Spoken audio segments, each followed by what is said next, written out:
नमस्कार दोस्तों। आज हम बात करेंगे अपकमिंग 4 आईपीओ के बारे में जो अगले हफ्ते जिनका आईपीओ आने वाला है।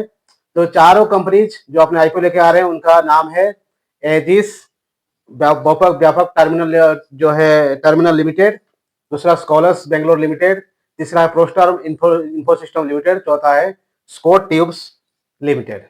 ये चारों कंपनी जो है आपका आईपीओ मंडे से लेके फ्राइडे के अंदर में इनका जो एप्लीकेशन करने का टाइम है।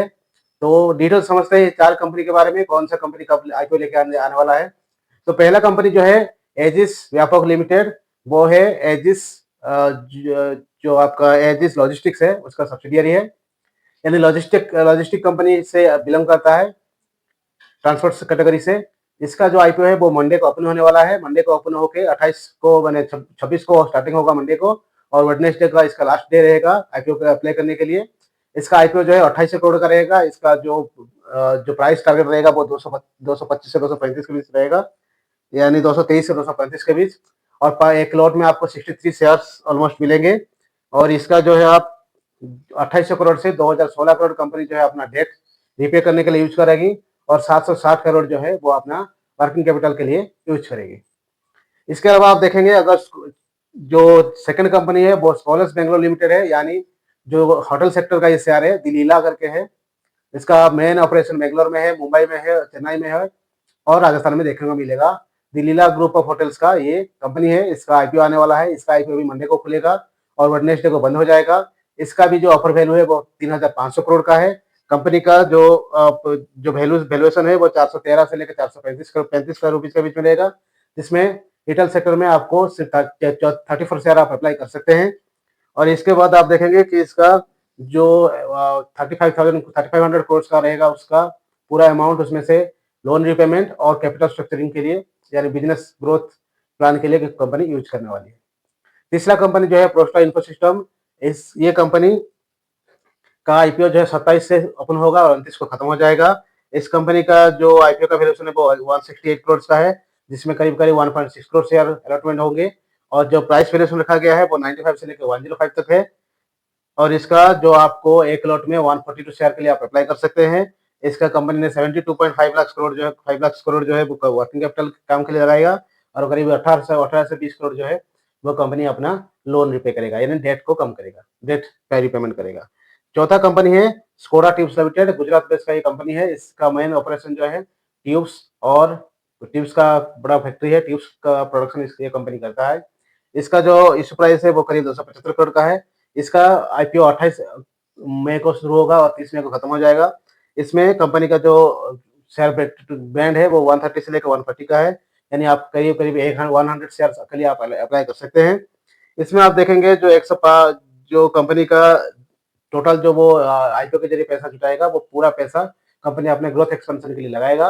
यानी जितना 275 करोड़ जो भी आएगा कंपनी का जो पैसा आईपीओ के चलते आएगा, उसमें कंपनी 1230 मेगावाट का और एक प्लांट बिठाएगा गुजरात में, जिससे उसका रेवेन्यू और उसका प्रोडक्शन में कैपेबिलिटी में ज़्यादा इम्पैक्ट देखने को मिलेगा। तो ये चार कंपनी अपना आईपीओ लेके आ रहा है। तो हमको इस आईपीओ में अप्लाई करना है कि नहीं, इसके लिए आईपीओ अप्लाई करने से पहले आपको मैं कुछ 5 या 6 पॉइंट्स बताने जा रहा हूँ, जिससे आपको एक क्लियर कट आइडिया आ जाएगा कि आईपीओ के लिए आपको कौन सा आईपीओ के लिए अप्लाई करना चाहिए, और आने वाले दिनों में भी अगर आईपीओ आ जाएंगे तो उसके लिए अप्लाई करना है या नहीं है। उससे पहले तो डिस्कस करते हैं पहला पॉइंट। पहले आईपीओ अप्लाई करने से पहले जिस कंपनी का आईपीओ आप अप्लाई करना चाहते हैं, पहले उसका फंडामेंटल फाइनेंशियल ग्रोथ देखिए। कंपनी का लास्ट 5 साल में ग्रोथ कैसा रहा, प्रॉफिटेबिलिटी क्या है, कंपनी का एसेट्स कितना है, कंपनी के पास लायबिलिटी क्या है, लोन कितना उसके ऊपर है। तो सारा डिटेल्स आप देखिए कि कंपनी लास्ट 2 साल से कंपनी का प्रॉफिटेबिलिटी में कितना जंप देखने को मिल रहा है, सेल्स ग्रोथ क्या है, कंपनी का डेटा एनालिसिस रिपोर्ट क्या करे, इन्वेंट्री टर्नओवर क्या है, यानी सारा डिटेल्स आप उसका फाइनेंशियली एक बार एनालिसिस जरूर करिए, ताकि उसका आपको एक आइडिया मिलेगा कंपनी फाइनेंशियली कितना स्ट्रांग है। दूसरा चीज, कंपनी अपना जो आईपीओ के जरिए पैसा उठा रही है उसका यूटिलाइजेशन कैसा करेगी। यानी अगर कंपनी के पास डेट ज्यादा है तो पूरा पैसा वो डेट में खत्म कर देगा प्रीपे करने में, या वो जो पैसा है उसको अपना वर्किंग कैपिटल, उसके पास पैसा है ही नहीं, उसका डेली ऑपरेशन के लिए पैसा के लिए उसके लिए ले रहा है, या अपना एक्सपेंशन करने के लिए यूज कर रहा है, वो भी एक समझना बहुत ही इंपॉर्टेंट होता है। तीसरा पॉइंट होता है कंपनी का जो आईपीओ आ रहा है वो किस सेक्टर का है, यानी होटल सेक्टर का है, फार्मा सेक्टर का है, ट्रांसपोर्ट का है, कौन से सेक्टर में है और उनका कौन कौन कंपटीटर है। तो उसका कंप्यूटर का जो आईपीओ आया था उसका प्राइस क्या था और इसका कंपनी का आईपीओ प्राइस कैसा रह रहा है, दोनों को कंपेयर ज़रूर करिए, ताकि आपको एक आइडिया मिलेगा कि इस सेक्टर में कॉम्पिटिशन कितना है, उस कॉम्पिटिशन में ये कंपनी कहाँ बैठती है और इसका वैल्यूएशन कितना होना चाहिए। चौथा पॉइंट जो है, कंपनी जिस कौन-सा पर्पज़ में अपना आईपीओ लेके आ रहा है, कंपनी का मेन पर्पज़ क्या है कि अपना जो आईपीओ के ज़रिए अपना प्रोमोटर्स का शेयर सारा बेच देना है, जिसके चलते कंपनी का प्रोमोटर्स और मैनेजमेंट में मानो प्रोमोटर्स का शेयर कम हो जाएगा, तो उसके चलते जो पैसा आएगा उसमें कंपनी एक्सपेंशन करेगा, या फिर कंपनी का डेट बहुत ज़्यादा हो गया है इसलिए कंपनी ग्रोथ नहीं कर पा रहा है, उसके रिपे करने के लिए कंपनी आईपीओ ला रहा है। तो वो एक आप एनालिसिस करना पड़ेगा कि आईपीओ का पर्पज़ क्या है। 5वां पॉइंट है आईपीओ का वैल्यूएशन, जो वैल्यूएशन में कंपनी प्राइस पॉइंट में लेके आ रही है, यानी 200 हो, 400 हो, 300 हो, 500 हो, क्या वैल्यूएशन सही है, कंपनी का प्रॉफिटेबिलिटी जैसा है, ग्रोथ है, मैनेजमेंट कैसा है, वो सारा चीज़ देखने के बाद क्या इस उस वैल्यूएशन पे कंपनी को इस वैल्यूएशन क्या मैच कर रहा है जो प्राइस उनको लेके आ रहा है, तो इसका कंपैरिज़न आपको ज़रूर करना पड़ेगा। वो कंपैरिज़न करने के लिए आप ज़रूर गूगल में जाइए, कंपनी के बारे में सर्च करिए, कंपनी का फ़ाइनेंशियल देखिए, उसके बारे में उसके बाद आपको देखना मिल जाएगा, सर्च करेंगे कंपनी कितना अपना वैल्यूएशन में क्या वैल्यूएशन कंपनी दिखा रही है, उस वैल्यूएशन पे जो अपना प्राइस टैग ले रहा है, क्या वो उसको मीट कर पा रहा है वो वैल्यूएशन को? अगर हाँ, तो आपको डिसीज़न लेने में ईज़ी रहेगा कि आप अप्लाई करने के लिए जा सकते हैं।